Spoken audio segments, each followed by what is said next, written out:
In today's news, VG residents express frustration at community meeting. Tragic boating incident leaves 1 dead and 1 missing. $1.8 million secured for roadworks, finally released. Thomas represents BVI at the CTO Tourism Youth Congress. CTL celebrates journey of growth over the years, and NHC monitoring multiple potential storm systems. We have the details of this and so much more when 284 News returns. At Higher BVI, we're not just about business. We're about empowering lives, and that is because we aspire to inspire. By choosing us, you're supporting a company that believes in equal opportunities, diversity, and community growth. Our mission goes beyond profit. It's about providing HR solutions, fostering talent, and leaving a positive impact. Join us in building a better future, a better BVI. Choose Higher BVI, where your support isn't just a transaction, it's a transformation. Together, we're changing lives in these beautiful Virgin Islands.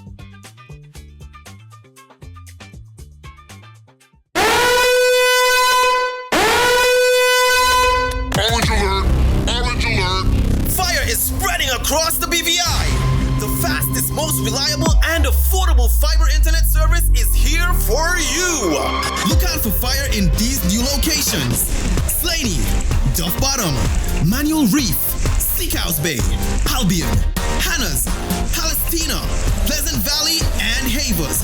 Fiber is in your area. Call 444-4444 or visit a CCT store to find out more and bring it home.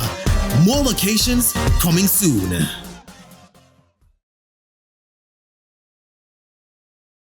Hello everyone and welcome to this edition of 284 News. It is Monday, September 9th, 2024.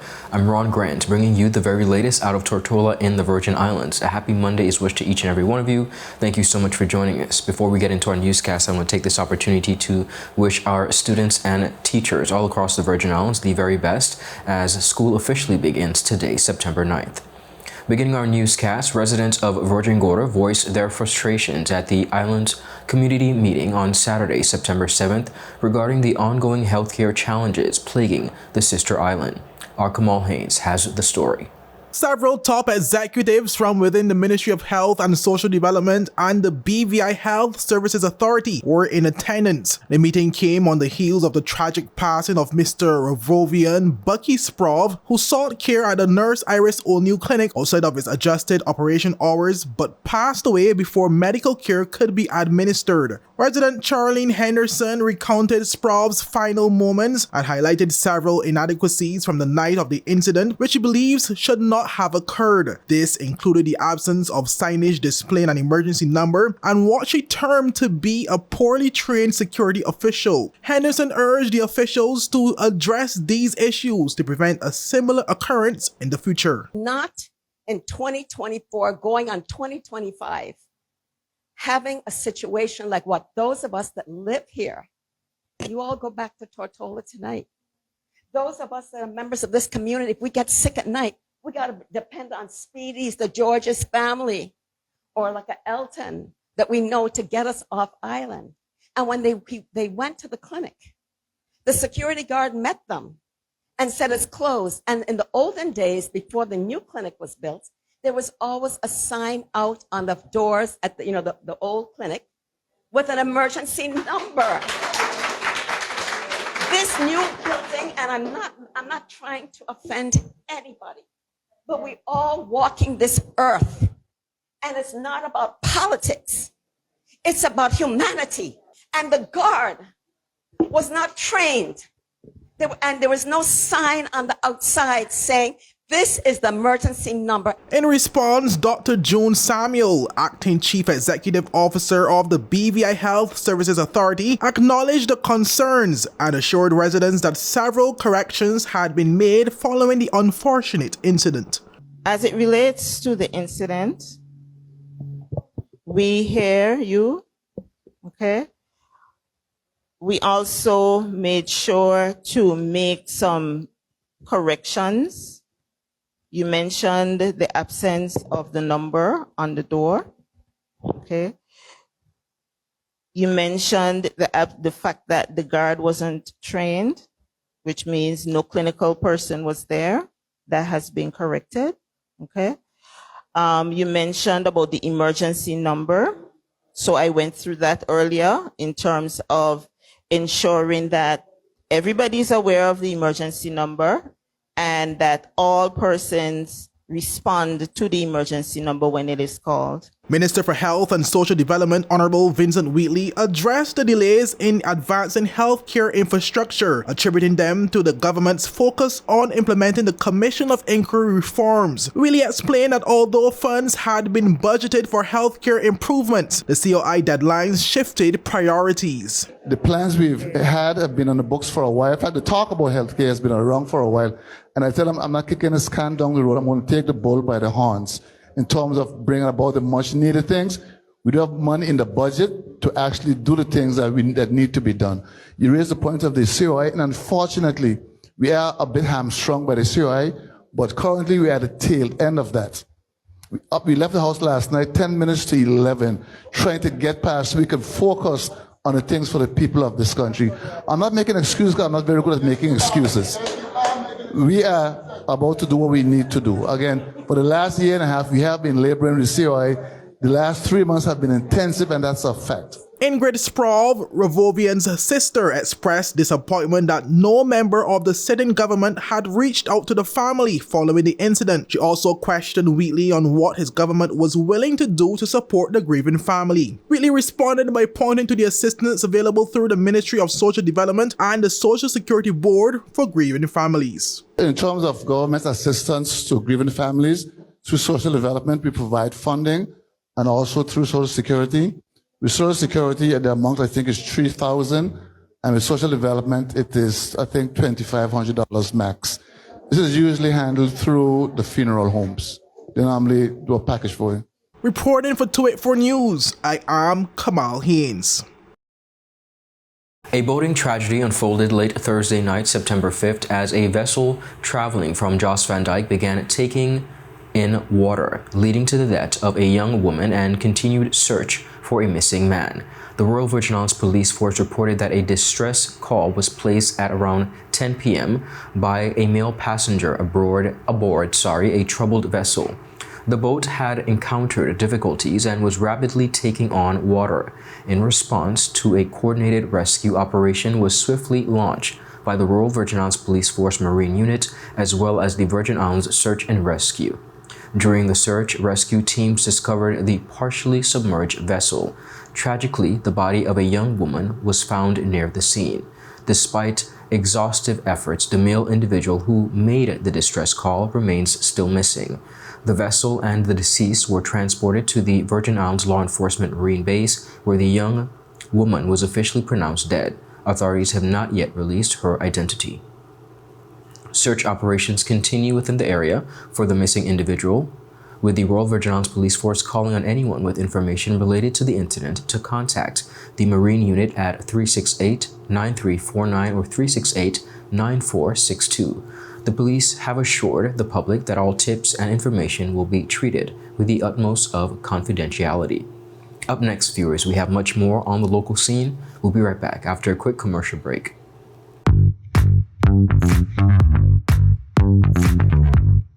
Hi, my name is Judy, VI Motors Operations Assistant, and today I'm here with Ding, one of our mechanics, and we are going to show you how you can check your engine oil level, as it's an essential part in maintaining your engine's health. First, let's pop the hood. Here's the oil dipstick. We'll pull it out, wipe it clean with a cloth, reinsert it, and pull it out again to get an accurate oil level reading. As you can see, the oil level should be between the minimum and maximum markers on the dipstick. If it's below the minimum, it's time to add some oil. Checking your oil level is simple yet a crucial task. Make sure to do it regularly to keep your engine running smoothly. And remember, if you're not sure about your vehicle's specific oil requirements, always consult your owner's manual or a professional mechanic at VI Motors. We offer a diverse range of top quality engine oils, so visit us at Dove's Bottom or our location at Patch Point, Virgin Gorda, or call us at 494-2496 or visit us on our website at www.vimotors.com. Life is unpredictable, and when a storm is coming, having a plan can make all the difference. We need a plan in case of a hurricane. Everyone, let's work together on this. This is where we go in case if we need to evacuate. This is safe away from flood zones. I will use this room as our secure space if we have to stay home. Don't forget to save our local contacts and also our off-island contacts. Right, and we need to have a plan for our pets too. They can't go to shelters, so we need a safe place for them. In case we get separated, we should have a meeting spot. How about the community center? That's good, and we can leave a note there too. I feel safe knowing we have a plan. With a plan, you're not just preparing for the worst, you're taking control of the situation. A message from the Department of Disaster Management and 284 Media. Welcome back, everyone. During a recent interview with the Acting Director of Communications, Mrs. Carrie Christopher, Premier and Minister of Finance, Dr. the Honorable Natalia D. Wheely announced that contracts totaling $1.8 million have been approved to advance roadwork projects across these Virgin Islands. This move comes after mounting public frustration over the deteriorating state of the territory's roads. We recognize, of course, the dissatisfaction with the infrastructure. And of course, in order to be able to address the infrastructure, a number of things are needed, included finance. So I'm certainly here in my role of as Minister of Finance, as addition to my Premier, supporting the Minister of Communications and Works, the Public Works Department, and government in resolving our infrastructural challenges. Minister for Communications and Works, the Honorable Kai Reimer, provided details on the contracts.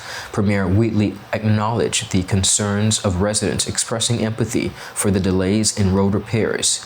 He noted that although the funding had been approved by Cabinet back in April, the actual financing to move forward was only recently received, leading to much delays. Now, in his remarks, Dr. Wheatley emphasized the need to review the process for accessing funds, calling it, and I quote, too slow. He revealed that he had requested the governor through the Deputy Governor's office to conduct a review of the expenditure process to determine why such delays keep occurring, even after Cabinet has given its approval. Now, important for persons to know, the Cabinet decision that this expenditure was based on was made all the way back in April, okay? So it's been a total of 5 months to get to the time when we can actually sign a contract. And I am very concerned, Carrie, about the efficiency of being able to carry out Cabinet's decisions. And actually, it's something that we need to look to improve on. So given the governor's responsibilities in this particular area, I've written to the governor to enlist the services of the deputy governor in doing somewhat of a study, an evaluation of why the system is taking so long and walking slowly to be able to execute. The $1.8 million contract is expected to bring much needed improvements to the territory's road infrastructure, which has been a source of ongoing frustration for residents and drivers. Adrian Thomas of the Elmore Stout High School recently represented the territory at the 2024 CTO Tourism Youth Congress in the Cayman Islands. Our Jaka Wooding has this report.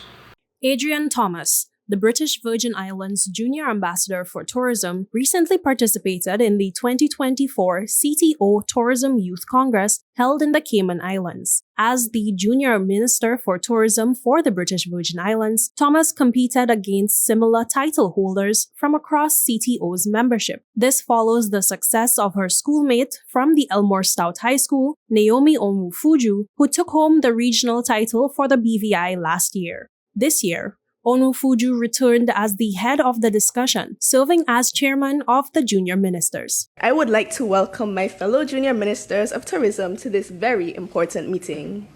The first topic that will be discussed is adventure tourism. Your ministry has recently reached a milestone with the completion of an innovative adventure tourism project. Crafted in partnership with various industry stakeholders, this initiative seeks to elevate the holistic well-being of visitors to our destination, encompassing physical, mental, and spiritual dimensions. As Junior Minister of Tourism, present this transformative endeavor to your esteemed colleagues. Explain 3 key pathways through which this initiative is poised to fulfill its objectives and revolutionize tourism in your destination. Although Thomas did not win top prize, she delivered an exceptional presentation on areas where she believes the Virgin Islands government should invest to improve the territory's tourism product. In the prepared topic section of the competition, Thomas's presentation focused on enhancing the territory's appeal for solo travelers. Imagine wading through pristine, crystal clear waters, breaking gently onto our majestic white and yellow sand beaches before ascending our many lush peaks and emerging into breathtaking panoramic vistas of our surrounding isles. These are but a few of many secrets to explore and enjoy while visiting the lovely Virgin Islands. And these secrets what makes traveling to our destination so appealing to solo travelers. She called for more signage to better equip the islands for independent adventurers, as well as better marketing of the territory's expanding events calendar. As Junior Minister of Tourism, while I believe that our territory is poised to cater to this market, more can be done to our territory to make it more appealing for those wishing for that solo experience. A key facet of solo traveling is a sense of freedom that it gives, as most solo travelers value freedom of movement without being constrained to guided tours. To facilitate this, we must consider the implementation of more signage throughout the territory. Increasing in signage allows for clearer navigation throughout the territory and can make little points of interest more visible to travelers.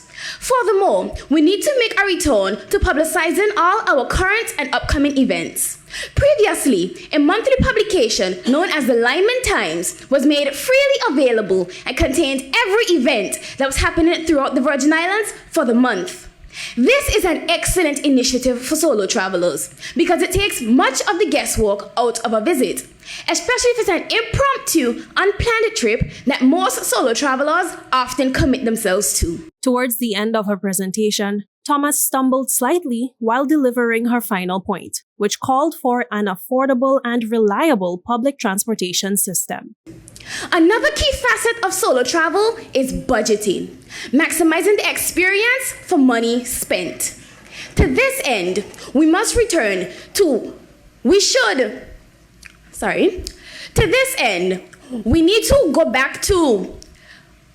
need to rely on a more affordable and public transport system here in the Virgin Islands. All our current methods of traversing the territory are reliable and expensive, and because they are not visibly broadcasted or posted for travelers to easily access. The implementation of more bus routes, signage, and fixed affordable rates for travel can not only make it easier for solo travelers to explore, but also locals. With global tourism expected to return to pre-pandemic levels this year, we must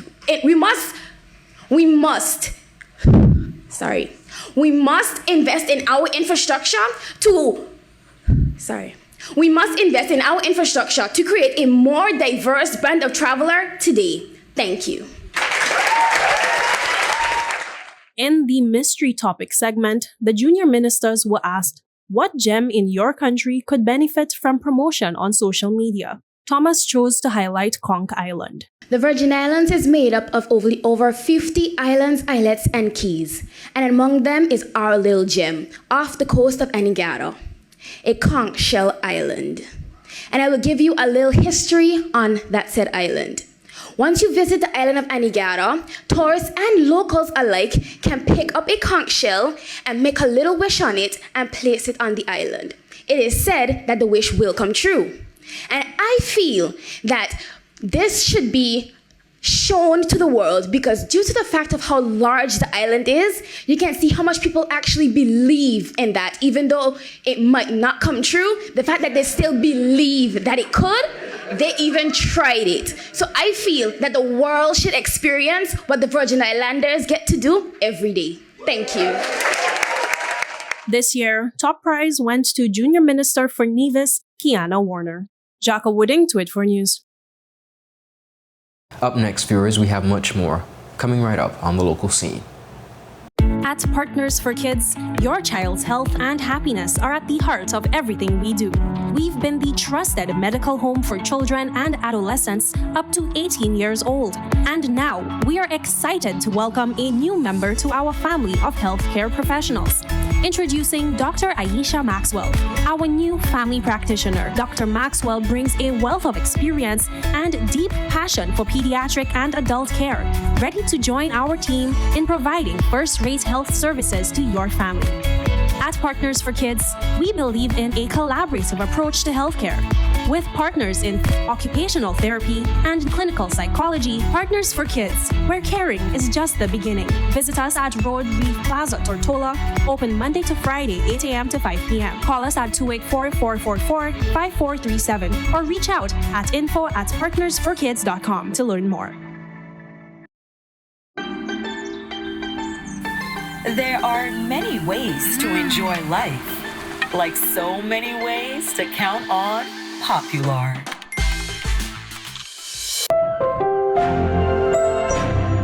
Hello, and welcome to today's episode of Pop the Balloon or Find the Connection. Let's meet our first contender, ladies. Okay, Joey, so do you have any toxic traits? I'm very restrictive. I don't give more time. What you get is what you get. I don't like to give unlimited time. That's it. Okay. Can you tell us why you popped your balloon? That's a little too restricted for me. Thank you for coming. Okay, ladies, so let's meet our second contender. Sorry, excuse me. Why did you pop a balloon? I could give you minutes, data, unlimited call, overseas call, fiber. What else you need? My friend used to date you. You are a scam. She used to be for everything and more. Nothing to offer. Okay, ladies, let's welcome our last contender. You look nice. Can you tell us your name? Thank you. My name is Christian Charles Thomas. They call me C Sweetie. What do you have to offer these ladies? Well, security, trust, unlimited time, and a pretty fast. Okay, so do you have any deal breakers? Nah, but here's my number. 444-4444. E2. Vida Ilimitada. Okay, guys, so no pop balloons. For a fast, reliable, and secure connection for your personal or business life, call us at 444-4444 or visit any of our CCT stores and we'll get you connected with the perfect match for you. Welcome back, everyone, and thank you so much for sticking with us. Managing Director of CTL Home Center, Mr. Michael Thomas, in a recent interview promoting the company's inaugural Tool and Builders Expo being held on September 14th, 2024, took time to share the journey and evolution of the company over the years. He spoke about his great relationship with his late father, Mr. Clarence Thomas, who started the company and was for many years the only registered plumber within the Virgin Islands. What am I most proud of? That we were able to create this company, grow this company over the years, and to provide the services necessary for this community, which, you know, CTL has been at the forefront of just about everything that happens, and we give back. I mean, you know, I come from a giving family. My grandmother, my dad's mom, was a giver, and my dad turned out to be the same way. So CTL started in 1967. And my dad started off as a plumbing supply. My dad was the only licensed plumber on the island for many years, right? And we started off as a plumbing supply house when it finally developed. And by the time I got back in from school, you know, me having all these ideas and I have all this energy, and Lord knows I had energy. I just wanted to keep growing the business. So, you know, my dad, I sat him down one day and go like, hey, Pops, you know what? I would love to grow it, but if you don't want to grow it, I said, I think I need to get up and go back to the States and go finish school. Additionally, Mr. Thomas spoke about the company's growth to what we know now and enjoy. It grew from in Purcell, next to the Sunrise Bakery. We moved on Wickham's Key. After that, Wickham's Key went through 2 modifications, 2 growth spurts, is what Wickham's Key went through. We moved from Wickham's Key up to Passear. You know, I remember sitting my dad down and going like, you know, we're losing business because everybody's bypassing us because they had just literally closed off the road. They hadn't put, I think they didn't put the street lights yet. And you had to drive all the way up by Delta around the back to come back down to CTL. And I said, we're losing all this business because everybody's bypassing us and going up the road. I said, we need to move, but we need to grow. Where did we grow to? Well, we had this property sitting up in Passear, and I'm like, we had a warehouse. I'm like, Pop, let's go up there and build a store. And, you know, a lot of heaven and heart. And then he finally said, okay, fine. You know, show me the drawings, show me what you want to do. You know, I'll find the funding for you. Let's build it. And he did. And we moved to Passear. And we were in Passear for like 10, 12 years. We acquired, I wanted to get into the building material business, and we acquired the space that my good friends at Sims had when they had Sims Do It Best over in Port Porcelain. Yes. And, you know, we stayed there for 2 years. That was the agreed plan. We stayed for 2 years. My good friend Colin O'Neill, he kind of put up with me for a while we were making the transition. And then we went over to Fish Bay and decided to build the new facilities in Fish Bay. For the full interview, visit all 284 media platforms. On the weather aspect, the National Hurricane Center is closely watching several areas of disturbed weather in the Atlantic Basin as the peak of hurricane season is underway. In its latest tropical weather outlook, the NHC reported that it is monitoring 2 areas of interest in the central and eastern tropical Atlantic. An area of low pressure in the central tropical Atlantic is producing disorganized showers as well as thunderstorms. Environmental conditions are considered marginally conducive for further development over the next few days as the system moves westward-northwestward at around 10 miles per hour. The NHC estimates a 60% chance of formation through the next 7 days. Further east, a throat of low pressure west-south of the Cabo Verde Islands is also generating disorganized shower and thunderstorms activity. The NHC believes the system could gradually develop into a tropical depression later this week as it moves west-northwestward at 10 to 15 miles per hour, placing its 7-day formation chances at about 60%. Following dire forecasters for an above-normal Atlantic hurricane season, conditions within the region have grown calm in recent weeks, but defying expectations. According to a new report from the researchers at the Colorado State University, the last time the Atlantic went this long without producing any named storms between August 13th and September 3rd was over 50 years ago, in 1968. This very unusual lull comes after officials warned of an 85% chance of above-normal Atlantic hurricane activity, with as many as some 25 named storms predicted for this season. Viewers, that is it for today's News Roundup. Be sure to follow us for your daily news updates at 284 Media and 284 BVI on our WhatsApp channel, of course, for daily updates, and of course on 284 Media Facebook and 284 BVI on Instagram and X, formerly Twitter. I'm Ron Grant. Do have a safe and enjoyable evening. A happy Monday to all. Goodbye. Good morning. Good morning, Sonny boy. You must stop cut fun people. It's okay, I'll take care of it. What? No man to take care of me. How may I assist you? Yes. You want top of power? You want top of power? Join the prepaid party with CCT and enjoy more affordable data plans, more top-up promotions, more savings with hero bundles, and more value for your money each and every Tuesday with Top Up Turn Up Tuesday. Visit a CCT store today or anywhere CCT Top Up is sold and top up your phone. 5, 10, 15, 20, 25, 30. You want top up hour.